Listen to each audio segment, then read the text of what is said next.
ఈ 3 నెలలు కాంగ్రెస్ ప్రభుత్వం చూసినాక ఏ రకంగా అయితే దౌర్జన్యాలు టిఆర్ఎస్ ప్రభుత్వంలో హిందువుల మీద జరిగిందో అవి కొంచెం ఎక్కువనే అయినాయి ఈ కాంగ్రెస్ పార్టీ ప్రభుత్వం వచ్చినాక. మొన్న శివాజీ జయంతి అయితే ఆ టిఆర్ఎస్ వాడు కనీసం ర్యాలీలోనే తీసుకొని ఇచ్చాడు. వీళ్ళు ర్యాలీలో కూడా తీసుకొని ఇస్తలేరు వీళ్ళు కాంగ్రెస్ వాళ్ళు. రెండోది, శివాజీ విగ్రహాలు అనేకం, ప్రతి గ్రామంలో శివాజీ విగ్రహాలు ఉన్నాయి. శివాజీ మహారాజు జయంతికి టిఆర్ఎస్ వాడు విగ్రహం దగ్గర ప్రోగ్రాములు పెట్టుకొని ఇచ్చాడు. వీళ్ళు పోలీసుని పెట్టినాడా, పోలీసుని పెట్టి ఎవరైనా రావాలంటే వచ్చి దండేసి వెళ్ళిపోవాలన్నట. అక్కడ మాట్లాడద్దు, స్లోగన్లు కూడా ఇవ్వద్దట. ఇదంతా ఇవన్నీ చూస్తా ఉంటే గత 3 నెలల నుంచి ఈ వచ్చే ఎన్నికలు బీజేపీ, కాంగ్రెస్, బీఆర్ఎస్ పార్టీల మధ్య కాదు. నేను చెప్పేదైతే మన ఇందూరు పార్లమెంట్ లో నరేంద్ర మోడీ అన్న శివాజీ, ఈ రాహుల్ గాంధీ అన్న ఔరంగజేబ్ మధ్యలోనే ఇది ఎలక్షన్లు అయితే దేశమంతా. మొన్న అసెంబ్లీ ఎన్నికల ముందేమో బీజేపీ బీఆర్ఎస్ దోస్తి, బీజేపీ బీఆర్ఎస్ దోస్తి అని కాంగ్రెస్ వాడు తప్పుడు ప్రచారం చేసి ఎందుకు దోస్తి రాబాయి అంటే కవితను అరెస్ట్ చేస్తలేరు వాడు. మరి నువ్వు చేస్తున్నావు అరెస్టు? నువ్వు చేస్తున్నావా? పోతున్నారు ఆ కాళేశ్వరం కాడ ఆ పర్రెలు వాసిన దగ్గర సెల్ఫీ దిగి వస్తున్నారు. అదేమన్నా పిక్నిక్ స్పాటా? ఆ పర్రెలు వాసిన పోయిన సంవత్సరమే తెలుసు మాకు. నువ్వు 3 నెలలు అయింది వచ్చి ఏం చేస్తున్నావు? దోస్తి ఓలి చేస్తున్నారు. అదంటే ఎన్ఫోర్స్మెంట్ డైరెక్టరేట్ కేసు, ఢిల్లీలో జరిగిన లిక్కర్ స్కాము, అక్కడ అనేక మంది ఢిల్లీ ఉప ముఖ్యమంత్రి కూడా అరెస్ట్ అయ్యిండు, మంత్రులు అరెస్ట్ అయ్యిండు. కేజ్రీవాల్ ఇప్పటికి 7 సార్లు సమన్లు ఇస్తే హాజరు కాలేదు. మన మేడం కూడా హాజరైతలేదు, కవిత మేడం. ఆమె కూడా సమన్లు ఇస్తే పోతలేదు. వాళ్ళ ప్రక్రియలు నడుస్తూనే ఉన్నది. అరెస్ట్ అయ్యేటోళ్ళు అయితేనే ఉన్నారు, ఎవరైనా అయ్యేటుంటే అవుతారు. నువ్వు ఇక్కడ లోకల్ ప్రభుత్వం పెట్టుకుని లోకల్ ప్రాజెక్టులు మునిగిపోయినాయి, పర్రెలు వాసినాయి. మరి ఎలక్షన్ల ముందర పర్రెలు వాసినాయి ఏం చెప్తున్నావు? ఎలక్షన్ తర్వాత 3 నెలలు అయిపోయింది, 60 సెల్ఫీలు చూస్తున్నావు పర్రెల కాడ. అప్పటికిప్పుడు పర్రెలు వెడల్పోయినాయి కానీ ఏం యాక్షన్ అయితే లేదు. మరి నువ్వేం చేస్తున్నావు? ఈ మధ్య కొత్తగా కొట్టించారు ఏమని, బీఆర్ఎస్ బీజేపీ కలుస్తాయట, కలిసి అలయన్స్ చేసుకుంటాయట. ఎవరు చెప్పిరా పోయి మీ కాంగ్రెస్ వాళ్ళకి? నరేంద్ర మోడీ ఫోన్ చేసి చెప్పిండా? ఓ చెప్పిరు మీకు పైసలు ఇవ్వాలి, ఛానల్ చూపెట్టాలి, పైసలు ఇవ్వాలి, ఛానల్ చూపెట్టాలి, అబద్ధాలు చెప్పాలి. మీ గ్యారంటీల సంగతి ఏంది? బస్సులు పెంచకపోలే, బస్సులు అయితే పెంచలే. లేడీస్ అందరికి ఫ్రీ బస్ అన్నారు, కొత్త బస్సులు పెట్టిందా? ఉన్న బస్సులనే దొరకొడుతున్నారు. నిండిపోతున్నాయి బస్సులు, మోగోళ్ళందరూ బస్సు దిగింది. ఏమైనా కొత్త బస్సులు తెచ్చినవా? లేదు. వారు పోయినోడేమో ఫ్రీ కరెంట్ ఇస్తున్నా 24 గంటలు కరెంట్ ఇస్తున్నా అన్నాడు. కరెంట్ ఏమన్నా కొత్తగా ఉత్పత్తి చేసినవా? 10 ఏళ్లలో ఒక్క యూనిట్ చేయలే.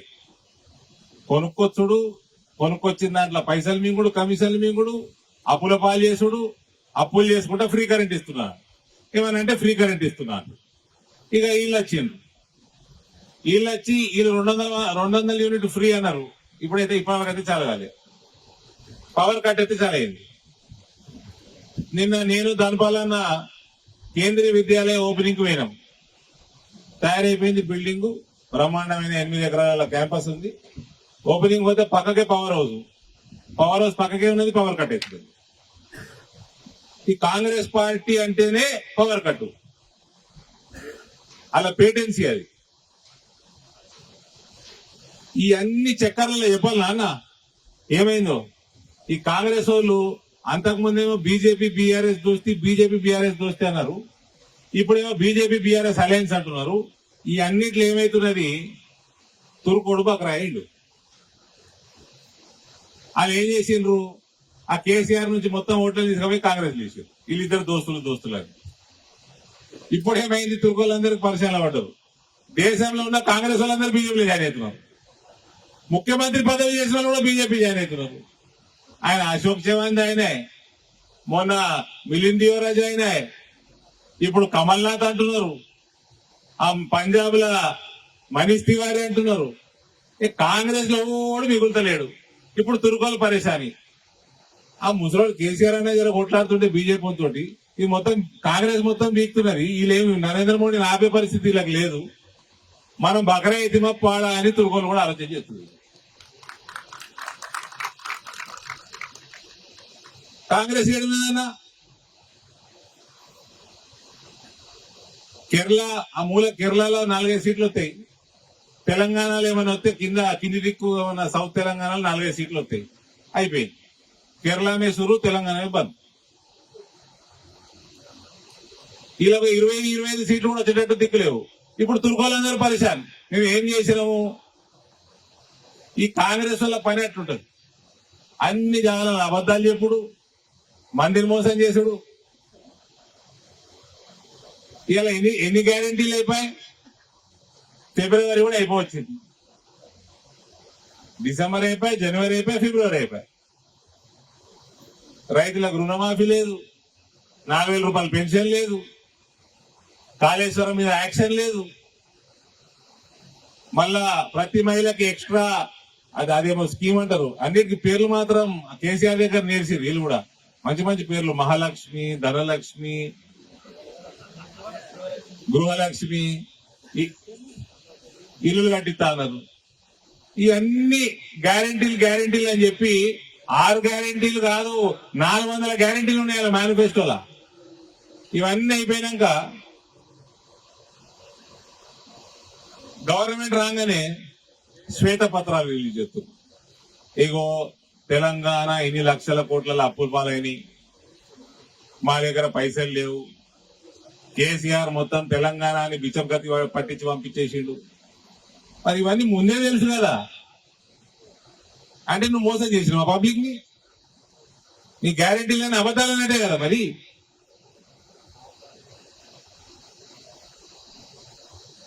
అది కాంగ్రెస్ పార్టీ.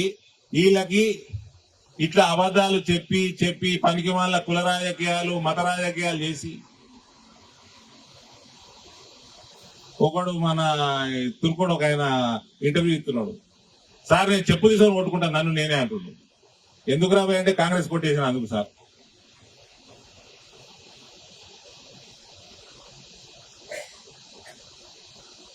ఏ గ్యారంటీ అమలు లేదు. అమలవుతున్న బస్సులు ఒకటి కూడా గందరగోళం చేస్తున్నారు. పైసలు లేవంటారు, అన్ని అబద్ధాలు చెప్పిండ్రు. ఆ 64 సీట్లు ఎక్కచ్చినాయి మార్జిన్. అది ఎప్పుడు కొట్లాడుకొని ఎప్పుడు పడిపోతారో ఆలిచ్చాలి తెలియదు. ఇవాళ నేను ఇందూరు పార్లమెంట్ ప్రజలందరికీ కూడా నేను శిరస్సు వంచి పాదాభివందనాలు తెలియజేస్తున్నా. భారతీయ జనతా పార్టీకి, మొత్తం తెలంగాణ బీజేపీకి మనము బలాన్ని చేకూర్చినాం, ఒక దిశానిర్దేశం ఇచ్చినాం. ఎంత పెద్ద కాంగ్రెస్ ఉంది ప్రభుత్వం వచ్చినా కూడా మన దగ్గర మనకు 2 సీట్లు వచ్చినాయి, ఆయనకు 2 సీట్లు వచ్చినాయి. వాళ్ళతో ఈక్వల్ గా మనకు ఓట్లు వచ్చినాయి. ఇంకింత వేరే ప్రాంతంలో బీజేపీ బలపడక అది మనకి ఇన్ఫ్లుయెన్స్ మనకైంది. లేకపోతే ఇంకా 2 సీట్లు వచ్చు. కాబట్టి మరోసారి ఇందూరు పార్లమెంట్ ప్రజలందరికీ కూడా నేను శిరస్సు వంచి దండాలు తెలియజేస్తూ, అన్నని భారతీయ జనతా పార్టీలో చాలా సంతోషంగా స్వాగతిస్తూ, అందరూ కూడా మీ అందరినీ కూడా, అక్క చెల్లెల అన్నదమ్ములందరినీ కూడా దయచేసి నరేంద్ర మోడీ గారు గత 10 సంవత్సరాల నుంచి రికం లేకుండా, రెస్ట్ లేకుండా మనందరి కోసం ఆయన చేస్తున్న కార్యక్రమాలన్నీ కూడా మనకు తెలుసు. అది చేసుకుంటూ మన హిందుత్వాన్ని ఎట్లా బలపరుస్తున్నారో, మన దేశంలోనే కాదు, ఇవాళ ఏ తుర్క దేశాల నుంచి వచ్చైతే మన గుడులు అలగొట్టినరో, ఇరగొట్టినరో, ఇంతకుముందు ధ్వంసం చేసినరో, ఆ దేశాలన్నింటిలో కూడా వాళ్ళే గుడులు కడుతున్నారు. ఇవాళ హిందువులు ఎవరైనా సరే మనం మోడీ గారిని బలపరచకపోతే మనం తప్పు చేసిన వాళ్ళు అవుతాము. ఇవాళ శ్రీరామచంద్రుడే మోడీని మెచ్చుకొని వాపస్ అయోధ్యకు వచ్చిండు. రాముని పిలుస్తే రాడు కదమ్మా, రాముని గుంజుకొచ్చినా రాడు. రాముడు ఆయనకి మంచిగా అనిపించినప్పుడే వస్తాడు. రాముడికి ఇవాళ అయోధ్య రావాలని వాపస్ రావాలని అనిపించిందంటే అది నరేంద్ర మోడీ గారి పాలన. దాని వల్లనే వచ్చింది ఆయన వాపస్. కాబట్టి అందరినీ కూడా కోరేది ఒక దిక్కు అభివృద్ధి, ఒక దిక్కు మన సంస్కృతి సాంప్రదాయాలను కాపాడేటాయన, మన ధర్మాన్ని బలపరచటాయన. ఇలా సనాతన ధర్మం అన్నది ప్రపంచ వ్యాప్తంగా ఇలా పెరుగుతుంది. సనాతన ధర్మం గురించి అటు రష్యావాడు, ఇటు ఇటలీవాడు, అటు ఫ్రాన్సోడు, రవి అస్తమించని బ్రిటిష్ సామ్రాజ్యం కూడా ఇలా హిందూ వెళ్తున్నాడు.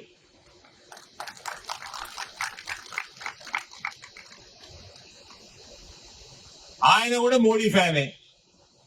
ఆస్ట్రేలియా వాడు ప్రధానమంత్రి మోడీ బాస్ అంటున్నాడు. ఆ ముసలాయన అమెరికా అధ్యక్షుడు మోడీ ఏడులో ఉరుక్కుంటూ వచ్చి సెల్ఫీ దిగుతున్నాడు.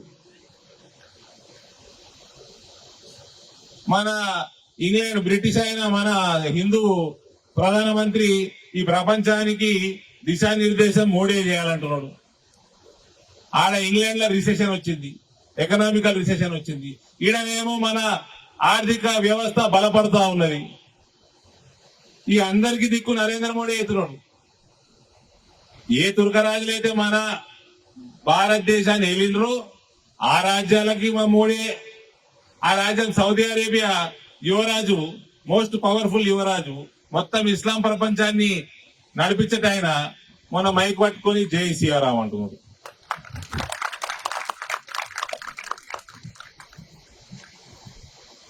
వాళ్ళందరూ మహాభారత రామాయణ లెసన్లన్నీ అలా స్కూల్ కరికులం లో పెడుతున్నారు. ఇక వెస్టర్న్ కంట్రీస్ అన్ని మోడీ ఇస్ బాస్ అంటున్నారు. కానీ మన కాంగ్రెస్ వాడు మాత్రం ఎన్నడూ మహాభారత రామాయణం మన స్కూళ్ళలో పెట్టలేదు, ఎన్నడూ పెట్టలే.